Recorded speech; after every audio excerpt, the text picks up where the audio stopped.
Okay, I will warn you right now. I'm a bit of a week late. Over a week, I should say, because I went to see Shazam last Monday.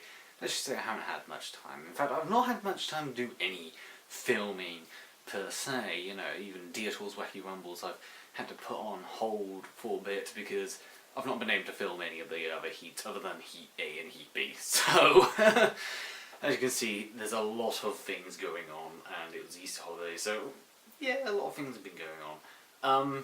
So this will be a very, very, very, very quick review of Shazam.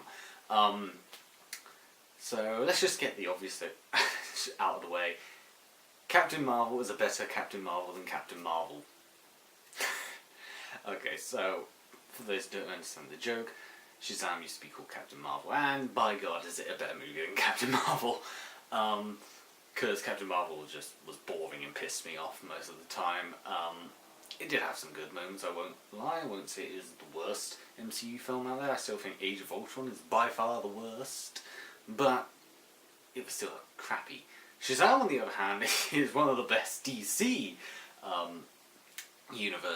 cinematic universe movies out there, and for good reason. It's just an enjoyable movie.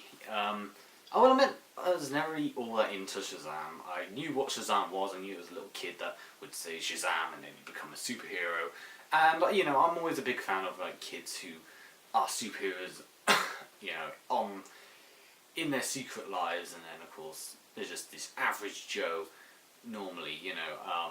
For a lot of it, Shazam is sort of like Spider-Man or Danny Phantom, in the sense that he is just a kid who does have superpowers, but he keeps these superpowers a secret. And, you know, more so Danny Phantom than Spider-Man. And the reason why is because Spider-Man is more about being responsible, and, you know, he is more caring about other people while keeping his secret identity secret. Whereas Danny Phantom was a little bit more cocky, a little bit more arrogant, which sort of fits with Shazam better. And Shazam certainly has a lot of great moments in it, not just, you know, the main character, but every character in general is enjoyable, you know. Doctor Sylvia, you know, he was an amazing villain, in my opinion. I always found him, you know, to be this dead straight, you know, no fun allowed sort of character, this completely, you know, emotionless villain in a world which is full of colour and emotion and happiness and blah blah blah, and you got this dead straight, you know, I'm emotionless, I'm evil, blah blah blah, and for some reason that works. It works in this universe because it just does, you know. And you know, this is the issue when you're rushing a review, because you start losing track. But what I mean why it just works with Dr. Sylvia is he's an adult villain, whereas Shazam is a kid, and when you're a kid you're a little bit more lighthearted, a little bit more goofy. You're a little bit more selfish when you're a kid, whereas when you're a villain, when you're an adult, I should say, you're a bit more, you know, serious, and, you know, you're not as laid back. And I feel like that does certainly work in the parallels to Shazam, and yet at the same time, one's more responsible than the other. One's more, you know, corrupt and more easily guided than the other. And I think that's quite a good balance between the two, you know. And his character design was pretty awesome. I think all the costume designs in this movie was pretty damn amazing. Even the Sins looked pretty cool. I mean, they weren't the best CGI in the world, but you know what? Who cares? But the Sins were creepy looking. I will admit, I did get quite confused on which sin is which, unless they quite blatantly said, oh, this one's greed, and this one's envy, you know. And they did say, you know, one of them's lust, which I'm presuming is the one that looks like Venom with the long tongue. Yeah, that was pretty cool. So story-wise, it follows Billy Bats, and he's going through a pretty tough time. You know, he was abandoned, or he, you know, ran away from his mum when he was like 3 years old because he dropped something, and he never was able to find his mum ever again. He's been going through different foster parents over and over again, and he keeps running away from them. Blah blah blah. Meanwhile, you got the story of Doctor Sylvia, who, when he was a kid, he was taken to Shazam, the original Shazam wizard, but he more or less fell to the dark side because he was told he was nothing, he was, useless, he was worthless, etc.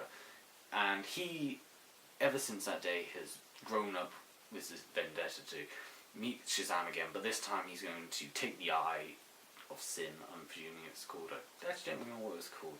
It's the Eye, and, control the 7 deadly sins and wreak havoc on Earth. And she does so quite successfully. He kills the original Shazam. He's weak, and he needs to find a successor quickly, and Billy is ultimately chosen. He is chosen, and, because he's worthy. He doesn't think he's worthy, and of course him and his foster family, or his foster brother I should say, are, their minds are blown. He's a superhero now, he can be like Superman or Batman and all that, and it's just great seeing them interact. It's great them with like a kid, more or less, trying to be a superhero, and it does a lot of things right. He isn't necessarily responsible, he isn't necessarily that clever, he's not, doing things that you'd expect from, a normal, mature superhero. And I like that. And something that I really do enjoy about DC Cinematic Universe, or the DC movies in general, just check in, is that it sort of just embraces the insanity. A prime example of this is Doom Patrol. If anyone's seen the late new series called Doom Patrol, it does a lot of this, like, it embraces just the insanity of the world. And this is one of the things I like about DC over Marvel, in the sense that Marvel, I love Marvel Cinematic more, but they do have an issue where they sort of still keep things under wraps. Whereas DC Universe, they just say, oh well, his vegetable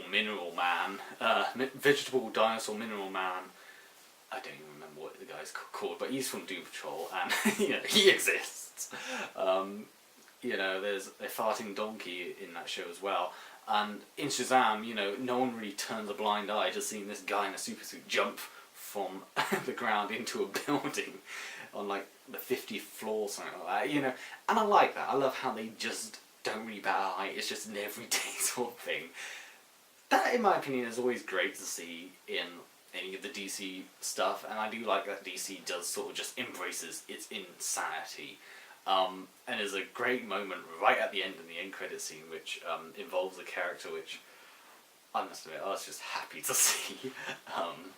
Spoilers alert, the end credit scene has a certain little caterpillar known as Mr. Mind, and he's just sat there talking to Doctor Sylvia, and it's just great. But then you have like the moments where he's still trying to be a normal little kid, just living his normal life, while also being this superhero at the same time. I love this sort of like setup. Like I said, I'm a big fan of Spider-Man, and even Danny Phantom. They both use that sort of, he's a kid, but he's also a superhero, and he has to balance it out. And the reason why I use Danny Phantom more over Spider-Man is because Spider-Man, whereas he's more responsible, more like mature, Danny was also quite, on the other hand, was a little bit more cocky and arrogant, which is more similar to Shazam and Billy's character. The foster family themselves were pretty enjoyable, but one of my biggest criticisms are you don't really get a lot from them. You get a lot from the foster brother, sure, but like, you have the foster sister who's going to college in California, and she's getting really upset about it because now she's going to be losing her family. You get the big, silent kid. You don't get anything from him. You get the kid obsessed with video games. You don't really get much from him. You get the little sister. You get a little bit from her, but still not much. And I will admit, I feel like there should have been more dedicated to them a little bit. Less so the other kid.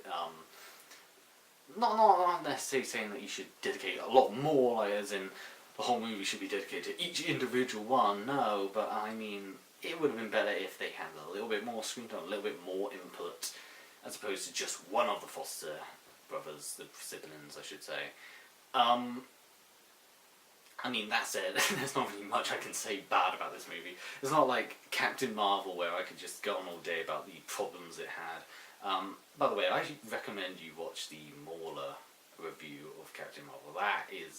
That pretty much is the best interpretation or best review I can find of the movie. Even though I wasn't, as negative about the movie, that is more or less spot on. But as for Shazam, there's not really much wrong I can say about it. There may be a bit of shoddy CGI here and there, but that's only really dedicated to the deadly sins, There's a lot of great gags in this movie, There's this fantastic gag where, right at the end, with Doctor Sylvia and Shazam are having their big battle, and, the supervillain's having this big supervillain monologue, how he's going to destroy the superhero and all that. But of course he's shouting it across, and Shazam is just on the other end, and he can't hear it because of the distance, and that was brilliant. That scene is just absolutely brilliant. There's a lot of great gags, actually. There's when the Shazam family come on to the screen, because all the foster siblings decide to all say Shazam on the wand, and they all become Shazams, I guess you could say. They all become superheroes. There's another great moment where the youngest sibling, she, rescues a guy dressed in a Santa Claus costume, which is another gag of its own, a running gag actually of a guy in a Santa Claus costume being caught up in all these situations. But I digress. And she rescues him. She then goes on about how she's been a good girl this Christmas. She wants to have this, and like I said, there's a lot of great gags throughout this movie, and even the end when you have Superman just wander in. It's just a great moment. Speaking of great gags and great moments, this movie has probably one of my favourite credits to any superhero film, in the sense that it has these like doodles of like Superman or Batman or Aquaman or Wonder Woman, all the DC Cinematic Universe heroes thus far, interacting with Shazam, and I thought that was just a brilliant credit scene with the tiles and the cast and what have you. I loved that. And then of course you have the Mr. Mind mid-credit scene, which is also very enjoyable just to see. But yeah, there's not really much I can say wrong about it. Like I said, my biggest criticism is you don't really get much from the other family members other than the one foster brother, and that's it. You might get an individual scene here and there, but it's so individualistic and so minor, it's who cares? I will say this, there is a great moment where Billy finds his mother, and I will say this, that scene is pretty well done, in my opinion, because it's so easy to just put the blame all on the mother, or put all the blame on Billy, but the scene does it so well that it sort of balances it out. The mother isn't innocent whatsoever, but at the same time you can sort of understand her reasonings for abandoning Billy. It's completely wrong, but there's some understanding, whereas, you can understand Billy's frustration at the same time, his, wanting and longing to find his, birth mother. There's that understandability. And like I said, that scene is probably one of the best scenes in the entire film when he meets his mother, because it's so done perfectly. It's, there's no cheap gag, it's just simple and it's straight to the point. Neither character is treated worse than the other. Both characters are balanced out more or less. They're both flawed individuals, and like I said, that in my opinion is probably the best scene in this entire film. Aside from that gag with Shazam and Doctor Sylvia having a fight and yelling across the rooftops. I love that gag. And Mr. Mind, just Mr. Mind. In fact, that's another thing about this movie, because I mentioned about Santa Claus, a guy dressed in a Santa Claus costume, being caught up in a load of these fight scenes and situations, and at the end just getting really angry about it. That's another thing this movie does well. There's a lot of moments where you can tell something's gonna come. There's this build up. For example, Mr. Mind, You see right at the beginning of the film when Doctor Sylvia, when he's a kid, he gets picked up by Shazam. You see Mr. Mind in the glass, just being there as a normal caterpillar. Then, like halfway through the film, you see the same glass, and it's been broken out of by Mr. Mind. And then at the end, you have Mr. Mind. The movie does a good job at like sort of like building up these elements. Like you have something happen right at the beginning, and then you have it like seen again, but then you have a bit more build up, and then you have its final conclusion. And that's something that I do admire from this film. That said, I've just thought of another flaw this movie has.